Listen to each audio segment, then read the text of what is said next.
हाँ भाई स्टूडेंट, ये जो चैप्टर है तुम्हारा, ये इश्यू ऑफ डिबेंचर, ये एग्जाम में बहुत ज़्यादा इंपॉर्टेंट चैप्टर है। इस चैप्टर के लिए हम 3-4 वीडियो लेके आएंगे आगे, तब जाकर ये चैप्टर पूरी तरीके से एक बार आप रिवीजन भी तब कर पाओगे। ऐसा नहीं है कि चैप्टर डिफिकल्ट है।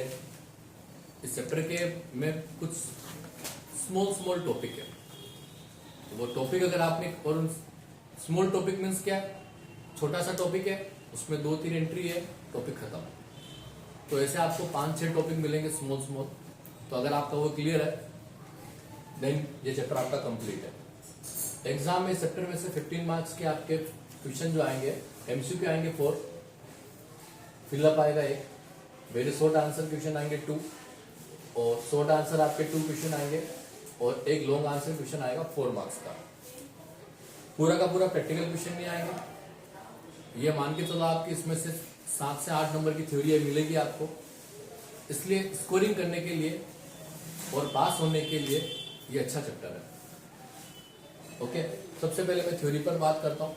सीधा सा मीनिंग पूछ सकता है एग्जाम में आपको कि डिबेंचर का मीनिंग क्या होता है। So it is an acknowledgement of debt is known as debenture. Very simple meaning क्या है, ये एक्नॉलेजमेंट ऑफ डेट है, उसे हम क्या बोलेंगे, debenture. It is also a borrowed capital. MCQ में आ जाता है ऐसा।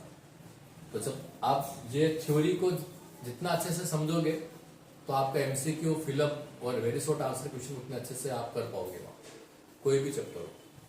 तो डिबेंचर क्या होता है, it is an acknowledgement of debt is known as debenture, और it is also a borrowed capital which raised by the company to the public. Okay, उसके बाद में बात करते हैं डिबेंचर और शेयर में डिफरेंस क्या है। वैसे इसमें आपको 8-9-10 डिफरेंस मिल जाते हैं, बट मैंने यहाँ पर शॉर्टली आपको 3 डिफरेंस दिए, क्योंकि इसका क्वेश्चन मुझे लग रहा है कि 1 मार्क्स में आपको वेरी शॉर्ट आंसर में क्वेश्चन दे सकता है। तो क्या है, नॉर्मल ध्यान रखो, share holder always be owner of the company, debenture holder always be creditor of the company. Exam में क्वेश्चन आया हुआ है कि debenture holder are creditor, owner, investor, none of this. तो एमसीक्यू में भी आ जाता है यहां से। तो जब आप पढ़ रहे हो तो उसको बहुत अच्छे तरीके से थ्योरी पढ़ोगे, तो वहां पर आप एमसीक्यू और वेरी शॉर्ट टाइप के पैटर्न क्वेश्चन कर पाओगे। ओके, नॉर्मल थ्योरी नोट्स को रीड नहीं करता है। फिर हम बात करेंगे share holder always gets dividend, debenture holder gets interest. Debenture holder because it is a borrowed capital, उधार कैपिटल है, तो इसके बदले में कंपनी ब्याज पे करती है। ओके, और शेयर के बदले में कंपनी डिविडेंड देती है अपने होल्डर्स को। उसके बाद में शेयर होल्डर जो होते हैं, share can not be issued at discount, but debenture can be issued at discount. So ये 3 डिफरेंस मैंने आपको यहाँ बताया। उसके अलावा शेयर होल्डर को वोटिंग राइट होता है, डिबेंचर होल्डर को वोटिंग राइट नहीं होता है। ठीक है, शेयर होल्डर मीटिंग्स वगैरह में पार्टिसिपेट करते हैं, डिबेंचर होल्डर मीटिंग्स में पार्टिसिपेट नहीं करता है। डिबेंचर्स होल्डर को पेमेंट प्रायोरिटी होती है। ओके, शेयर होल्डर को at the time of wind up of the company अपना पेमेंट मिलता है। तो ये कुछ और एडिशनल डिफरेंस है, वो आपको मैंने बता दिया होगा। उसके बाद बात करते हैं very most important topic of this chapter, types of the debentures. Overall 10 type है इसके। पहले इसके नाम समझ लो, नाम लर्न कर लो, फिर उसके मीनिंग देख लेंगे, और मीनिंग भी बहुत शॉर्टली मैंने आपको बता दी। Secure debenture, unsecure debenture, redeemable, irredeemable, convertible, non convertible, specific coupon rate, zero coupon rate, registered debenture और बीआरएल डिबेंचर। क्या है, फिर से रिवाइज करते हैं।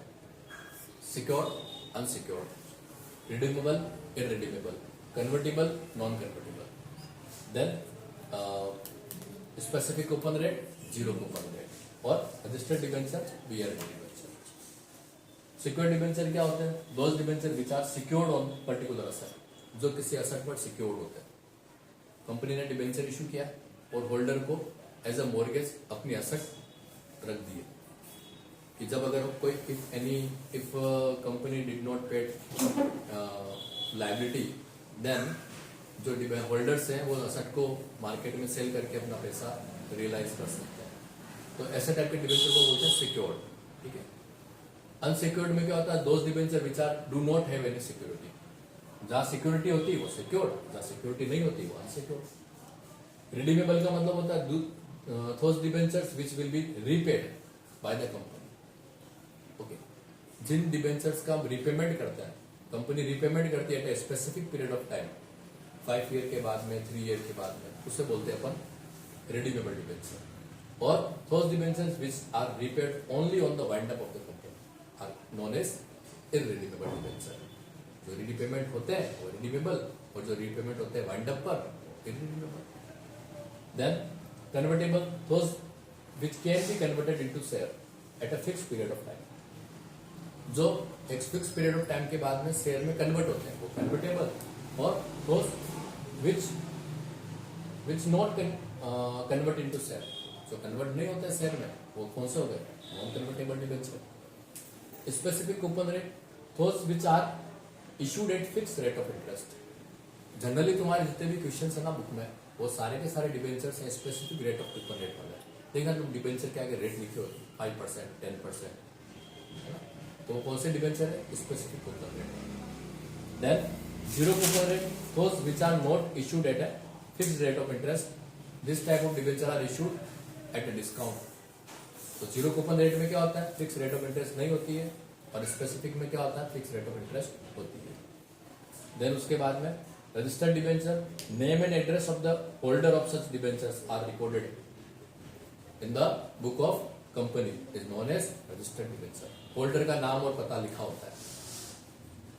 और बीआरएल में क्या होता है? Name and address are not recorded in the register are known as BRL debenture. And BRL debenture always be transferable by mere delivery. ये डिबेंचर ट्रांसफरेबल होते हैं. तो ये आपके सारा टाइप्स हो गया, डिफरेंस हो गया, और डिबेंचर का मीनिंग हमने देखा थ्योरेटिकली पूरा, जहां से आपको एग्जाम में क्वेश्चन मिलेंगे. आप इसका स्क्रीनशॉट ले लीजिए.